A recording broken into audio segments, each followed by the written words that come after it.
Okay, so up to this point, we've seen a few rules that lead us into drawing the correct Lewis structures. One of the biggest ones was that we're looking for creating octets, right? So most atoms in Lewis structures should end up having 8 valence electrons. We'll abbreviate it VE here. So most atoms should end up having 8 valence electrons, with the exception being hydrogen, which we want to have 2 valence electrons. Okay. The other big rule was that we need to minimize formal charge. We'll put that as FC here. All right. And the last rule, which is just universally true, is that you need to use the right number of electrons. Okay, so these are kind of the 3 big rules that every single Lewis structure we've seen up to this point needs to obey. We need all atoms to have octets except hydrogen. We need to minimize formal charge to get the correct structure, and we need to make absolute sure that we use the correct number of valence electrons. Well, in this video, we're actually going to see that there are some cases where we can not obey our octet rule because it allows us to minimize formal charge. Okay, so minimizing formal charge is really kind of like the universal guideline to draw the correct Lewis structure. So this is the really big one, and sometimes we can actually ignore the octet rule. All right, so let's explore what situation allows us to break the octet rule.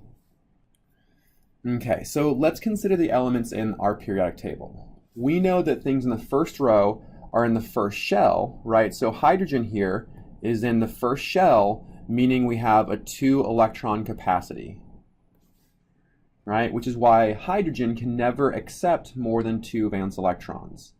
Everything in the second shell though, right? So in everything in row 2, all of these elements, right? These are now in the second shell, which means we have an 8 electron capacity, which is why carbon, nitrogen, oxygen, and fluorine can they need to have 8 valence electrons because the capacity of the second shell is 8 valence electrons.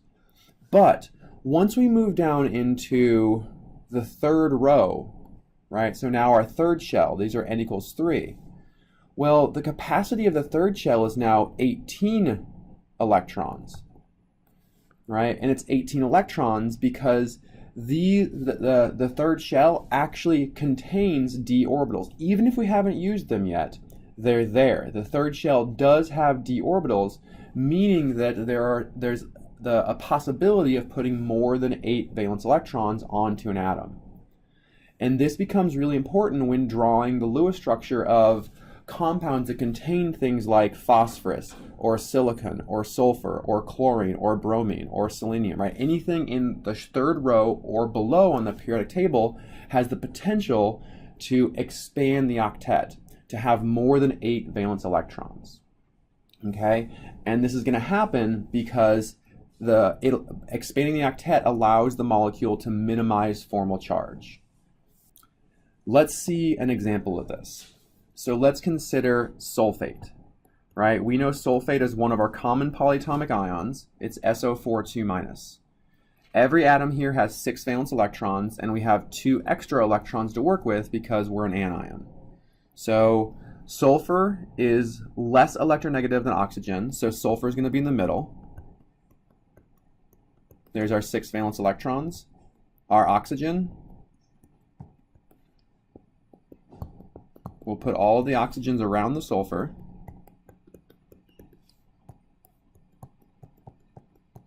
Okay, so we'll start off by connecting the dots that are logical.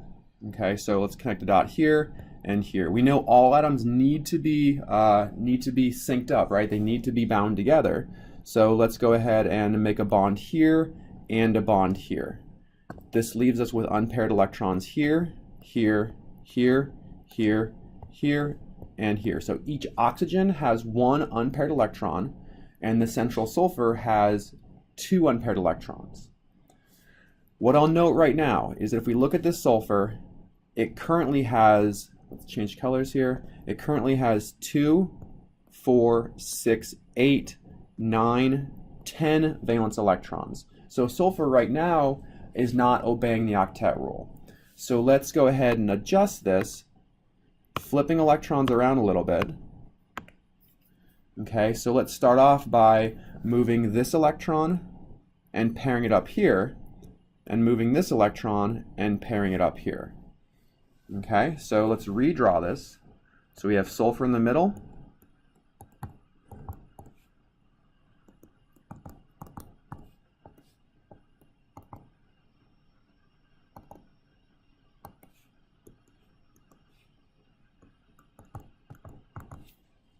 Okay, so we've redrawn this such that two oxygens, right, this oxygen and this oxygen, now have 8 valence electrons. The central sulfur has 8 valence electrons, but each of these two oxygens still have an unpaired electron.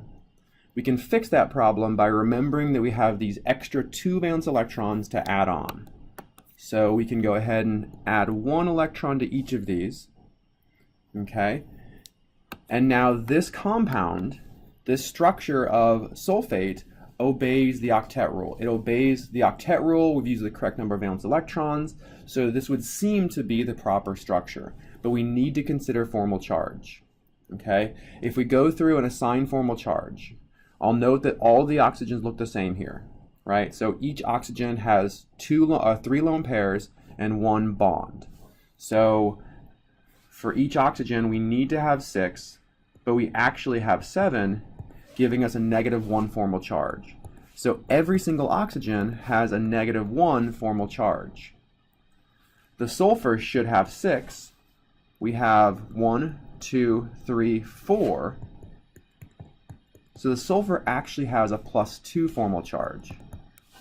Okay, and as you should remember from your activity, having a formal charge of more than +1, so +2 or +3, or less than -1, so -2 or -3, essentially never happen. Okay, so having a formal charge of +2 really does not create a stable situation. Let me redraw this. Okay, so what we can do here is we can minimize formal charge by taking a pair of electrons from one of the oxygens and creating a double bond with sulfur. Okay, this can happen because sulfur is in the 3rd shell and it can expand its octet. Okay, so if we redraw this now,